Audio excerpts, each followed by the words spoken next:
Pixel Media was started in 1994. It grew up to tens of millions of dollars in 2019. They started using EOS in around 2019. Business grew a little bit faster, and they sold to private equity.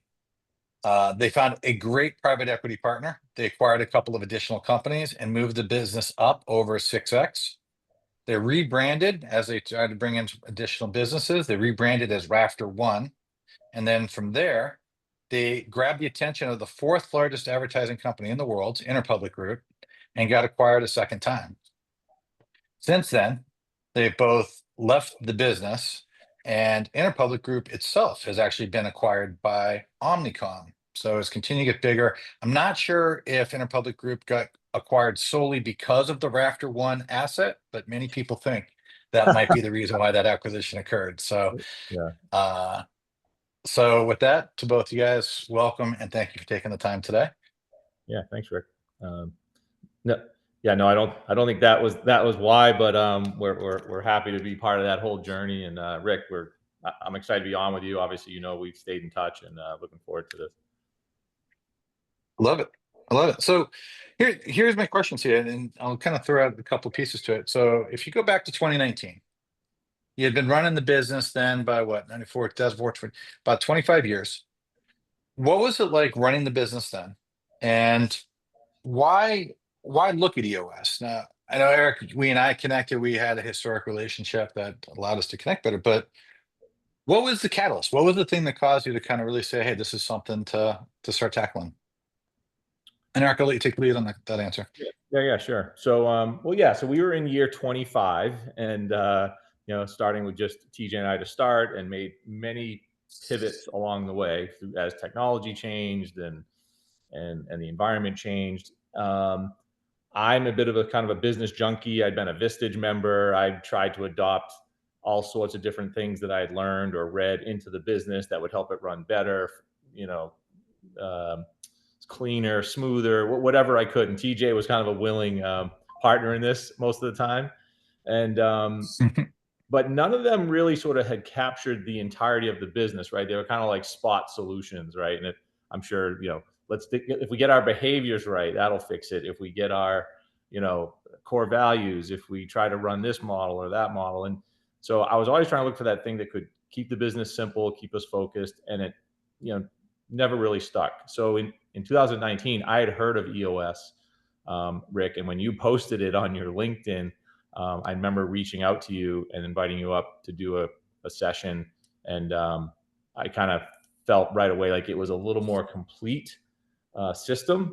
And I remember saying to TJ, I think we got to do this. And again, he was a willing participant. And I described what I thought would be the things it could help solve.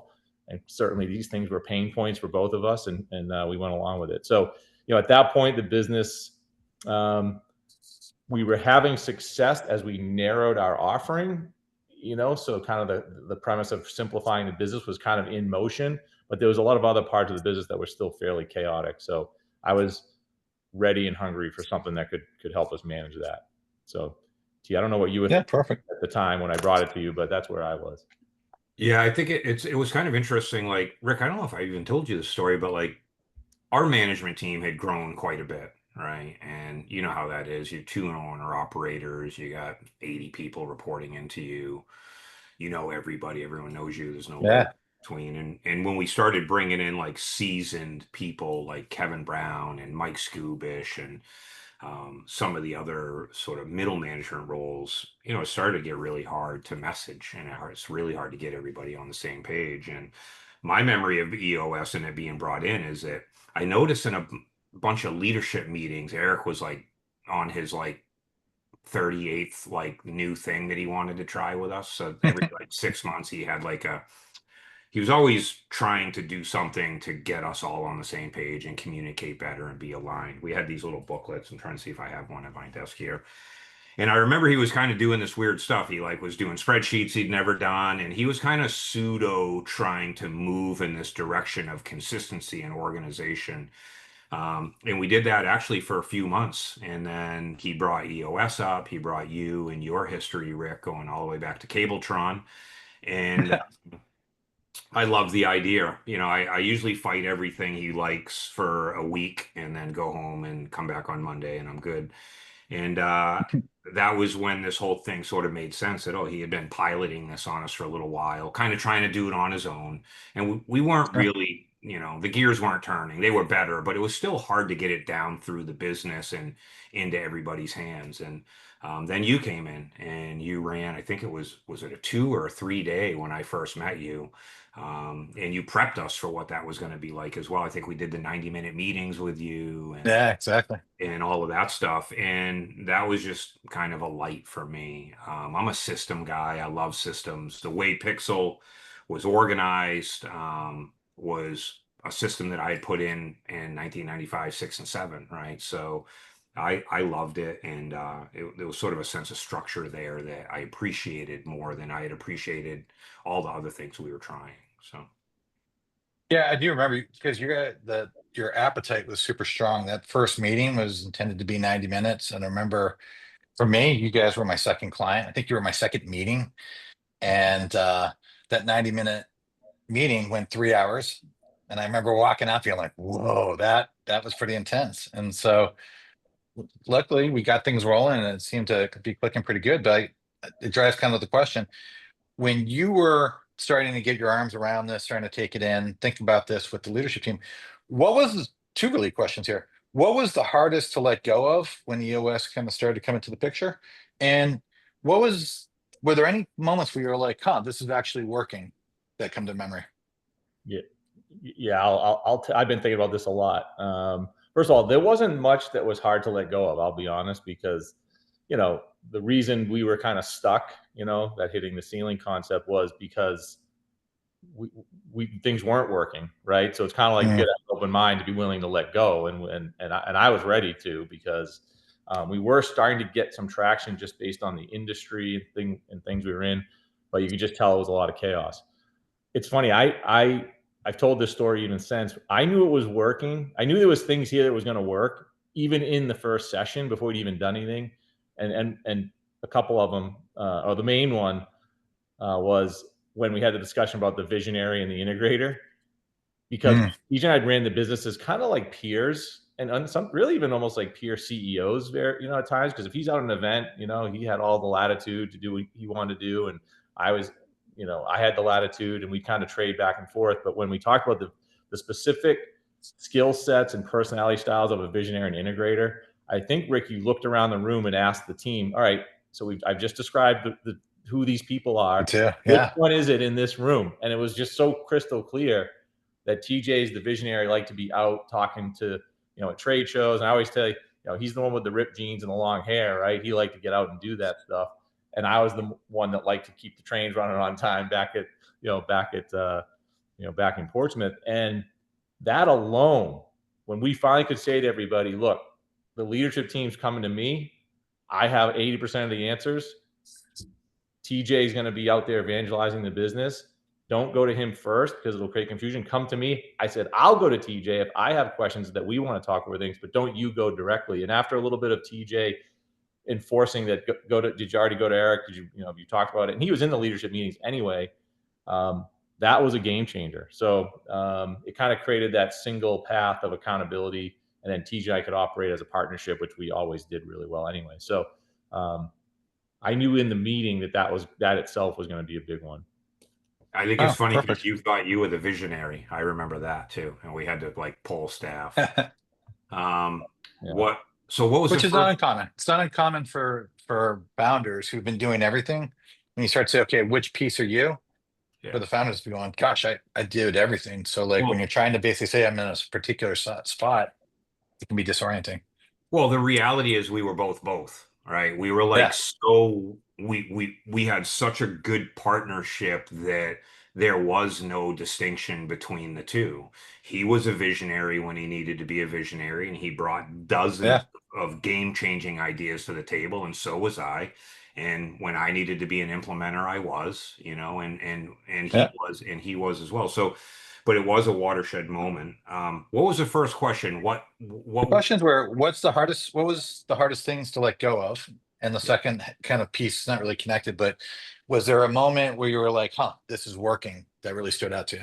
Yeah. So I wouldn't say to let go of, but I would say the hardest thing was the truthfulness and honesty that we had to exhibit Mm. in front of everybody and each other. And just for anyone listening to this, when you have two founders that have been together every day for 25 years, there's a lot of dialogues we have, at the local breakfast place with nobody in earshot that we never really had with leadership and never really had on the floor. So, that was probably the hardest thing was like, okay, this is real. Like we've got to do the people dialogue, right? We've got to, the get it, want it, capable of doing it dialogue. And that was tough. I know it sounds weird because you think everyone's like chomping at the bit to like call out the good and the bad in the middle, but to actually do it was very difficult. And I remember a few very cautious dialogues that we had. When I knew it was working, the L10s, dude, like holy fuck. When we started doing L10s and we had pinned vision and mission and for 1 year, 3 year, 10 year type stuff in the core values, and once everybody, even if they were wonky, once I sat in and like watched these guys do L10s, because remember we had like 9 teams, right?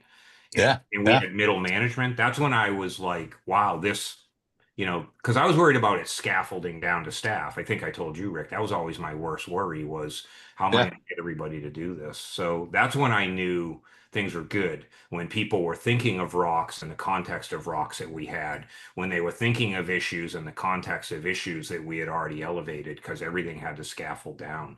And it also was the hard part for them because people had to kind of buck up and be honest. There was nowhere to hide. And you had to be accountable. So that was fun, but it was also scary. Oh yeah, I can imagine. And uh, I'm already pushing up on the places I want to go, but I'll throw this question out before I ask about some of the private equity pieces. When you think back, and I'll kind of group these questions too, like which tools the L10 has a big impact. The funny thing from as an EOS implementer that you see out there is L10 meetings, you hear quite a bit is a transformative tool that is used in the business. It's also one of the ones that people are the most resistant to put in. Scorecard, sure. Rocks, yeah, I love them. Accountability chart, yeah, we need to have that. No, you want me to change the way I do my meetings? A lot of resistance. But when you think back on it, how much did your leadership team evolve? And were there a lot of tough people issues, not just on the top level, but I'd say even the top couple levels? You've always been great at maintaining great relationships. So as we talk about this, and no need to call out any particular names, but were there any particular situations that really stand out to you? Well, I'll go first again. Is that the thing that helped us the most, or helped me, I would say, but I think it helped everybody, even if they didn't realize it at the time, is the issues list, kind of the issues component of EOS. And the reason I say that is we were in the business of trying to fix issues in real time, every day, all day. So Right. With paying customers. well, but not Yeah, just right. but internally and externally, actually, now that you mentioned it, yeah, with customers and with each other. And I tell this story sometimes now when I'm talking about EOS, and I say, if just having that issues list to say to people, whether it's my management team, our leadership team or their leadership team, they used to, the classic walk up to the office because you're trying to create this open environment where everybody can talk. And they say, hey, Erik, can I ask you I want to go to the trade show next week. And again, but not benign things. And I'd be like, okay, great. Just because I want to deal with it right then. And then I find out that 3 people actually want to go to the trade show. And that'd be 2 people out of the office and blah, blah, blah, blah, right? So the issues list became this idea of, well, can you just put it on the issues list? So if it was my management team, I just say, just put it on the issues list. We meet every week at the L10. We'll deal with it then in a group environment when you can really talk about it. Everybody else that might catch me in the hallway that didn't even report to me, if they brought up an issue, I'd say, well, are you put it on your issues list, right? So that phrase, put it on your issues list, kind of became the polite way of saying, we can't stop and talk about everything right in the moment. Put it on your issues list. You guys will prioritize your top issues every week, and you'll either fix them in your team or at our level, we'll fix them in our team.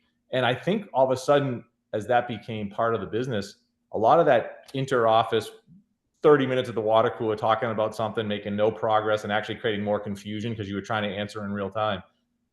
That alone allowed everyone to do their work in the day and put the issues on the issues list. And then when they came together for their weekly L10, deal with it then. That concept, but freed up so much time and energy, like, and, you know, the interlocking circles that, you know, that you need to stay together. We didn't need to be interlocked every day, all day, you know, in this tight circle talking on every single time something came up.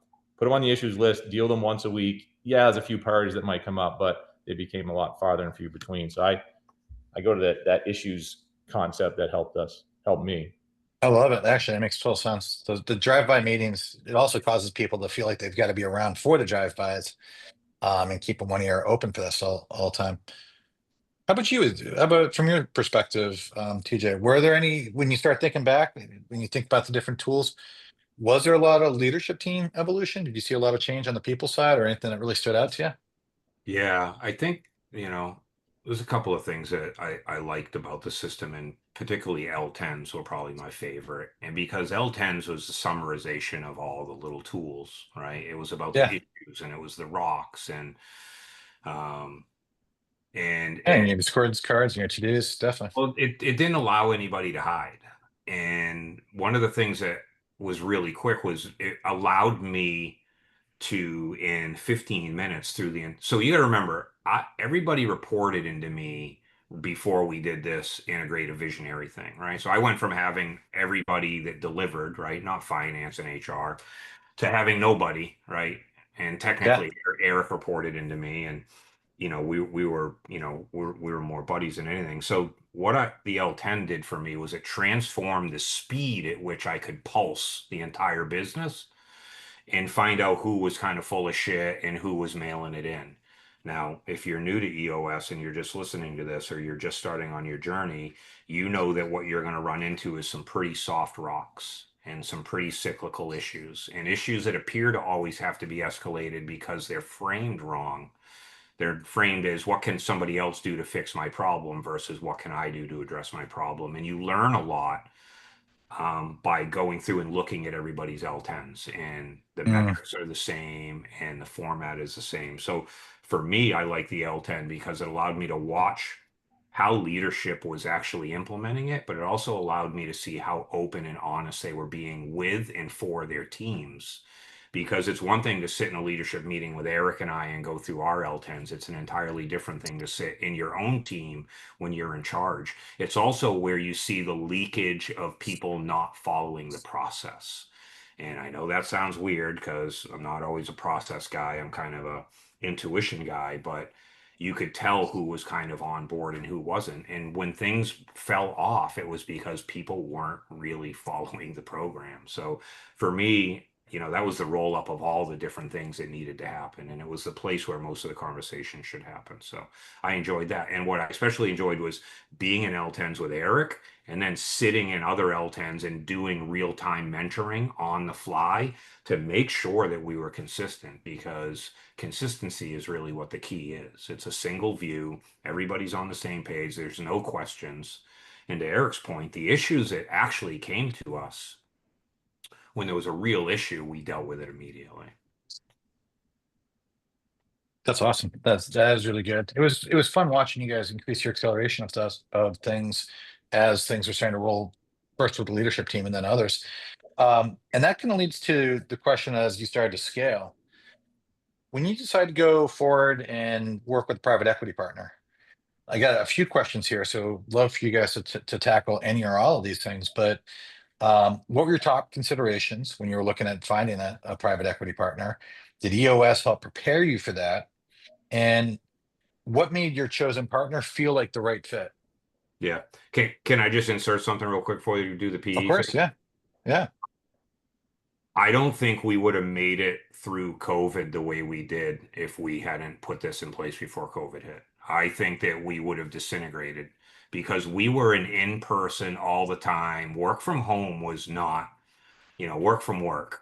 And I don't think that if we had EOS, we would have been as successful in all of these other things we're about to talk about as we actually were. I think EOS allowed us to be remote around the world and still conduct ourselves at a very, very high level of proficiency and consistency. So I don't think I've ever told you that, Rick, but I think it Yeah. literally saved us and prepared us for what really probably the rest of these dialogues are going to be about. Yeah, no, it was a pretty, and for the folks that are not familiar with exactly what Pixel was doing before, they were in the e-commerce business. So when COVID hit, they basically had everybody working from home and changing that entire work environment. But as e-commerce exploded, they basically had to keep pace with this massive change in the work and how people were shopping. And they 100%. did. Yeah.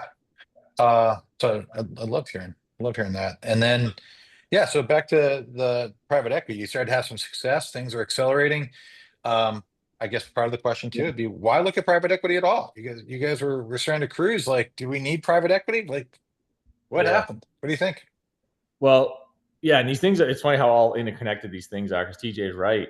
We put, EOS came along in like 2018, 2019, and we had just starting to get it rolling, about a year or so. So we, got it pushed down. And then when COVID came along, I've had even employees say, like, this was the perfect time for this to come along, because we needed to focus on metrics and the folks of the business and where we were going and our 3-year picture and our 1-year plan. Because without those things, it kind of creates, it's almost like panic, right? Like COVID created this panic. And I can just say, everybody, look, doesn't matter where you're working. I know we all used to work together mostly in the same office. We were starting to have some remotes, but now let's just focus on the metrics, focus on the business. And we ran our software, the 90, which kept us all on track. So we just moved right into it. What's interesting is how we found our way into the PE. We actually were going to make that move in 2019, but because COVID came along in 2020, it kind of put that on hold. So we restarted the process to look for some investment in June of 2020, and started to find our way through. And because we had grown by about 30% during that previous year, even in virtual mode, because of the growth of e-commerce, and at the time we were big Salesforce partner, we were now on the radar of more private equity than strategic buyers, right? We thought strategic buyers come along, plug us in, we'd work for a year or two and disappear. Instead, private equity came along and said, look, guys, you guys are a great platform. We could build around this in this Salesforce ecosystem. I do remember, here's interesting. I remember when they came in 2020. So now it's been probably 12 to 18 months. And we had the software, and I remember pulling up the software and talking about EOS to the private equity folks. And they're looking at this with our 10-year vision, our marketing strategy, our core values, our core focus, our 3-year, and they're like, their mouths, they'll drop like, we don't have any companies that are this organized around their business.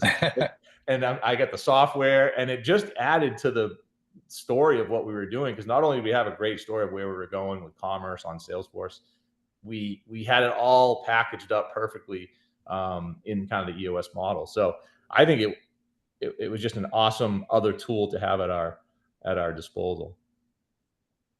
Yeah, I think for me, we went out, we thought we wanted to get picked up by a strategic. So we did some meetings at Dreamforce in the fall of 2019. And just do a quick for folks on here. Difference between a strategic and a private equity. Private equity is they take a majority position in your business. You still hold a large percentage of ownership. It's called taking something off the table, and they invest in you. And they're basically, their job is to mentor you and guide you and put money into you and allow you to grow at a faster pace, whether through acquisition or through your own hiring.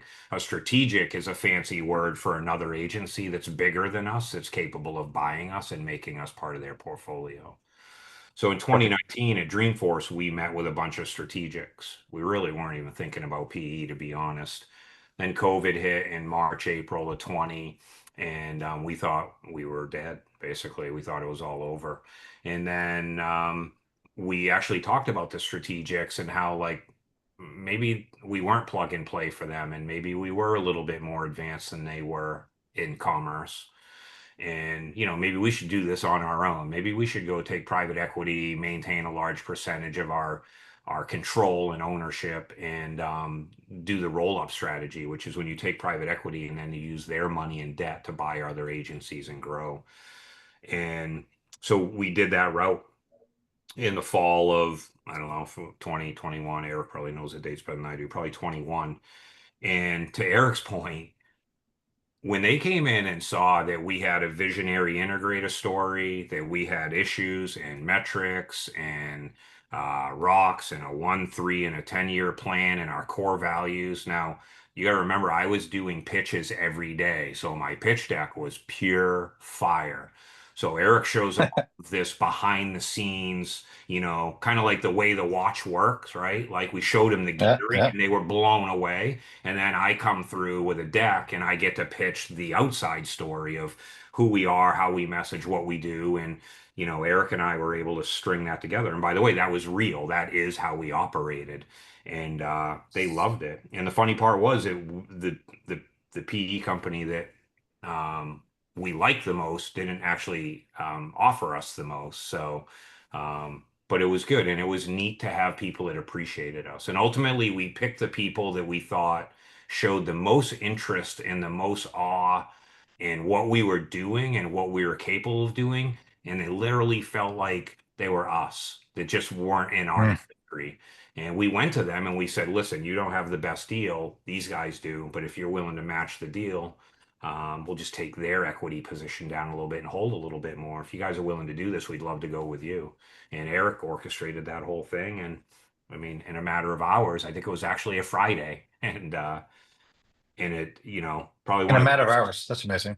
Yeah. probably one of the best decisions we've ever made. These guys are lights out, a pleasure to deal with. Yeah, we had one And of those. that company is, we can say their name, right?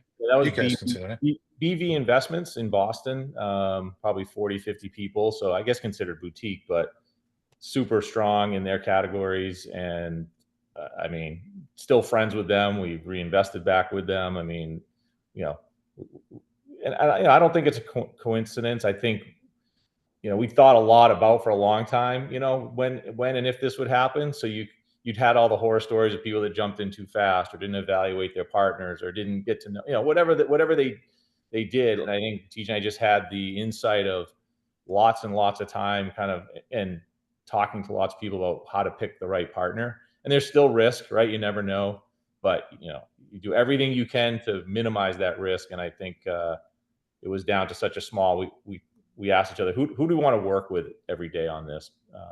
And it was these guys, and they did amazing. They were incredible for us. So, And you were selling majority control, if I remember correctly. So that must have been a bit scary too, right? Well, we weren't in majority control, but we still held a significant stake before we started purchasing other agencies. We actually bought actually made our first acquisition. Like what? I mean, I think we had Yeah. an LI 6 weeks later. So, I mean, it went pretty quick. yeah, they had they had a dialogue going with the other firm that we were connecting up with, and and I remember talking to their founder before we even did our deal. So I mean, we had momentum all over the place going. So yeah, it was great. Great experience with that. And then as we kind of move off the subject, is any advice for CEOs that might be exploring it? Is if you look back on it, is there anything that you'd kind of say, make sure you do X? Yeah, make sure you know the tax codes and the tax laws in your state and district and every state you do business in. That would probably be something that in hindsight, I would like to know more about. And remember that you're going to be working very closely with these people and they're going to be your new partner for a lot longer usually than we were. We were in and out in 18 months, which is unheard of. And that's a funny story until its own, but like, work with the people you like. Work with the people that feel like you don't mind having coffee with them once a week. And take that route because it's not about money or structure or wow factor or how big they are. It's about personalities. And when you find the right personality, everything else is easier. Erik, what are your thoughts? Perfect. Yeah. I Yeah. mean, private equity, typically the interests are aligned with the founders, right? I mean, are the people, because they want to grow the business so they can get, their return, and we want to grow the business so we can get our return. So I think now if there's differences in strategy or approach, but I think what TJ mentioned earlier is their approach was, you guys know your business, right? So you handle that, right? We'll handle when we find a business together that we want to, merge in and or acquire.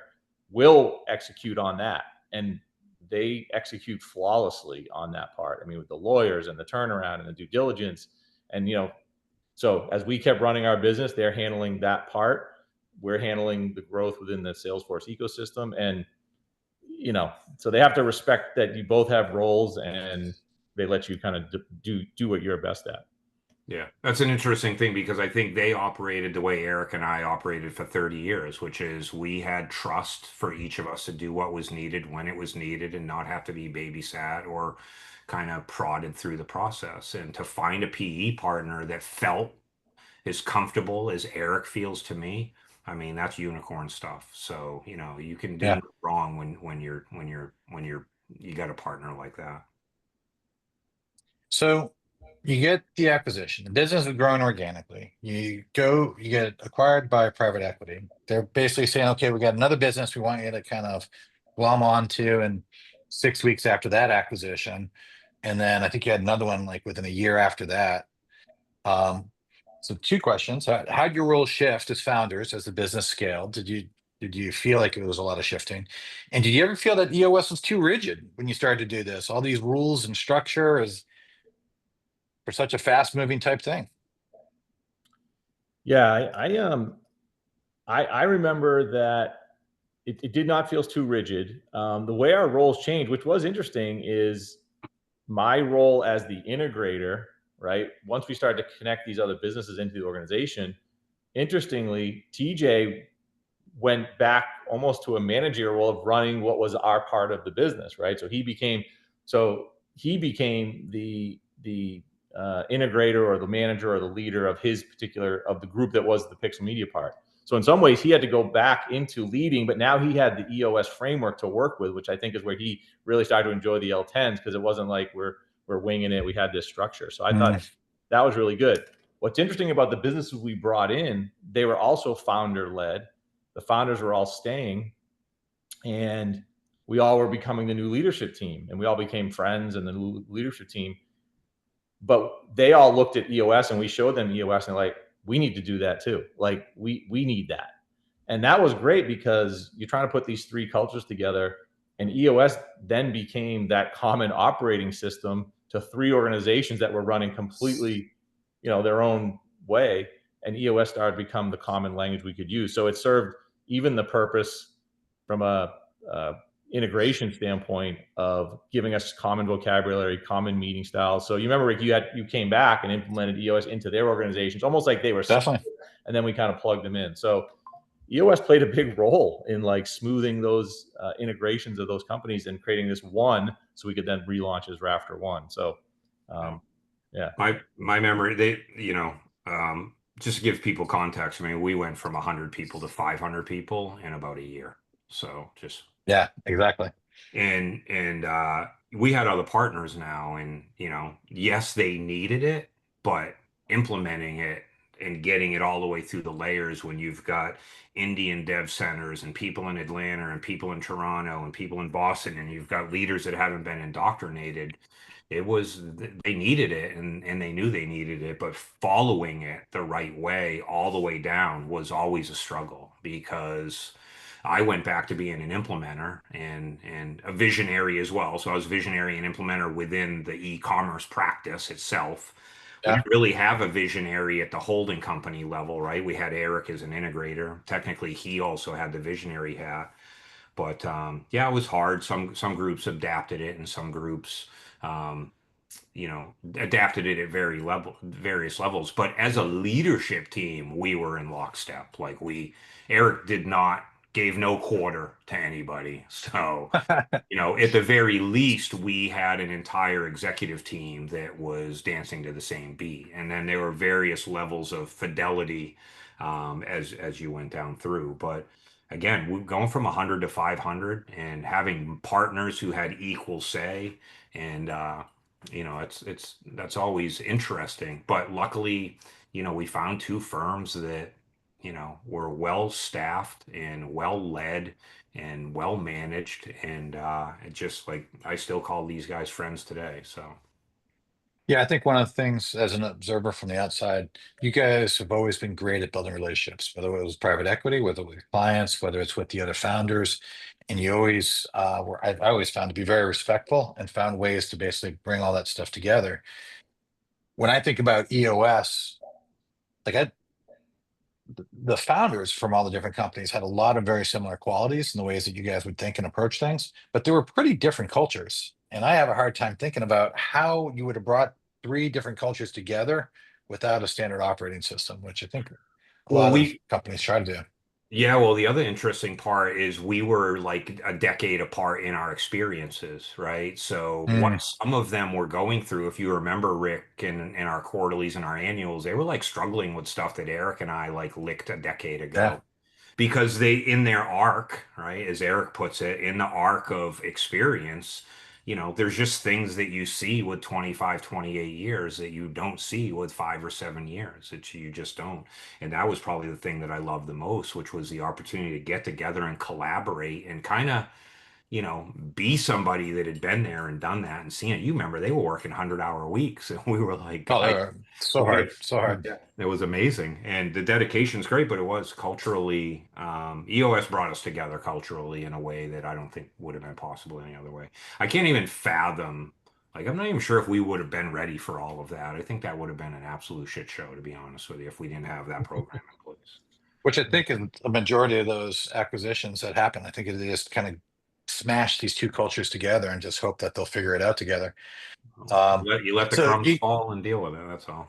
yeah, I think that is exactly what happens. And so boom, now you guys grown. You're now like 6 to 8 times bigger than you were just a couple of years before. Your head count is jumping through the roof. And now here comes Interpublic Group, and they're like, "Hey, this looks pretty attractive." That second exit, did it surprise you?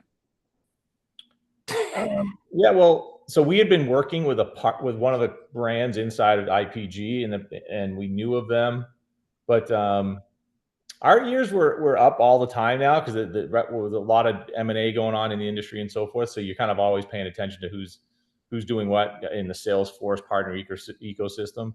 But it was surprising that at that point, just getting connected with BV, that there was already somebody now interested in buying it. And in fact, we had the third company we hadn't even bought yet, and they were already interested, right? We were adding the Mm, third company. So it was a little surprising. In fact, we talked about it with the private equity, like, are we ready for this, right? I mean, we have some years ahead of us, but with, looking at trends and looking at where things are going, and it just made sense to explore it. And that was always the approach was, well, let's just have a conversation, right? Let's have a conversation, see if that leads to something else, something else. By the way, that's a great sales technique too, but the conversation would lead to another conversation, another conversation. Next thing you know, we're in a full-on dialogue about it.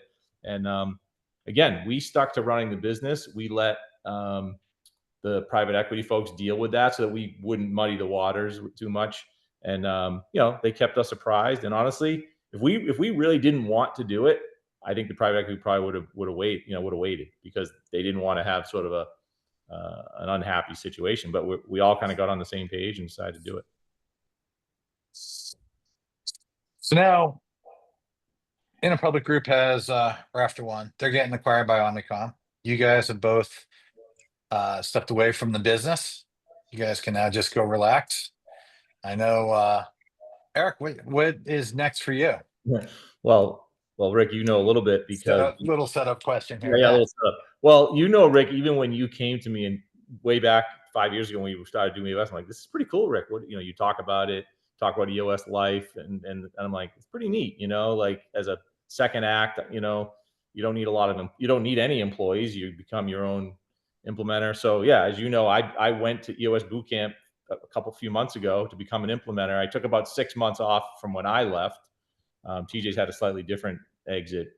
He left before me, but yeah, I'm a full-on EOS implementer, Rick, as working with part of your team, and it's been a real pleasure because what it does is for me is I have a few different hobbies, but it fills the gaps now when I want to feel productive. But before I didn't know how to feel productive, I put my energy into EOS and talking to some clients, and it just kind of naturally fills in. So I have this real like peak situation of like productivity that I need to keep my engine going on business and talking to business owners and things like that. But I have all the flexibility that I kind of wanted really bad those last 5 or 6 years as we kind of exited the Pixel Meter RafterOne. So yeah, I'm in full on EOS implementer mode up here in the Northeast, and really enjoying it, actually. Coming to you from my lake house right now. That's how flexible it Yeah, is. that's how stressed you are. Exactly. A little bit different, right? And I think you'll be an amazing mentor and coach for a lot of companies. I am really very much looking forward to you helping get a lot of companies on EOS, because I think your perspective is just going to be unparalleled. And TJ, I know you've been living a little bit more of a casual life, and I think you got the European tour getting started here in the near future. But what do you think? This is going to be the rest of your life? You're just going to kick back and travel, live life leisure? No, this will probably be my last summer of leisure. I'll probably start when I get back from my trip. I'll probably start looking for something to do August, September. I gotta get back out there, even if it's just a couple or few days a week. Like this is, I don't want to sound too bougie, but you can only you can only golf and cruise the seacoast and cook so many meals before it starts to get monotonous. I'm busy, but not, I feel like I have a lot to offer, and I got to find a way to get that out to people. I'm Absolutely, yes. on a couple advisory boards right now, but being an advisor and actually getting in and actually helping and mentoring somebody and helping them through some of the knot holes that they're in is a totally different thing. And Erik knows, like, I'm very intense. I like to get my hands dirty, and I like to get a little bit more involved than most people probably would be comfortable with. So we'll see, but it's 90 today, and it's golf season. But come winter time, I don't know. I just think I'm only 55. I think it would be a waste of a life to sit on the sidelines and pretend to be retired and You've got 30 years of wisdom. You saw e-commerce build and become what it was, and were key cogs and helping it advance. So I definitely think it'd be unfortunate if you sat on the sidelines. All right. So for the folks that are online, feel free to put some questions in the Q&A, and then I'll be able to kind of just read those out and get some answers from you. And I think we'll go with about another 5-10 minutes as we start to wrap this up. But we did collect a couple questions ahead of time, so I've got those. Well, those are coming in live, but let's see. What metrics or indicators showed you that your company was truly ready for private equity? Metrics and indicators. I would say I'm not even sure if I think of it as specific metrics. I think we find ourselves in a market that now had much greater potential than we could execute on our own. And again, we've been at it for 25 years, so we kind of knew maybe the ceiling we had by ourselves to take advantage of the market we found ourselves in within Salesforce and commerce. And so I think all the metrics were probably good in terms of growth, revenue growth. But it was really more the market we found ourselves in and had gravitated to, and we're executing in, that said, hey, there's now something here that can be of greater value if we can scale it up.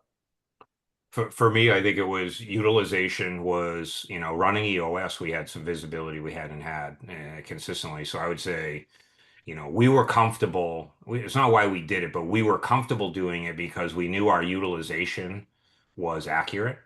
We knew that our revenue for a trailing 12, if you look at it quarterly, was growing consistently. And we had a pipe with, a 40% close rate, right? Mm. So when those three things come together, they're not the catalyst. Because Erik and I, just so everyone's clear, Erik and I talked about, like, finding an investment banker and deciding what was next in like 2017. He brought it to me, and I hated the idea, which I said in the beginning. And in 2018, I loved the idea, and he didn't want to do it, and we had to have that dialogue to get him back on. But I think those three metrics, pipeline, revenue, and trailing 12, in our utilization, just, it was more of a confidence thing than anything. I wouldn't, No, that's for sure. if it never happened, we would have been okay. So here's an interesting one. I like this one. Was there any resistance from your leadership team in rolling out EOS, and how did you handle that? Yes, there was. Yeah. Well, I look at it a little different.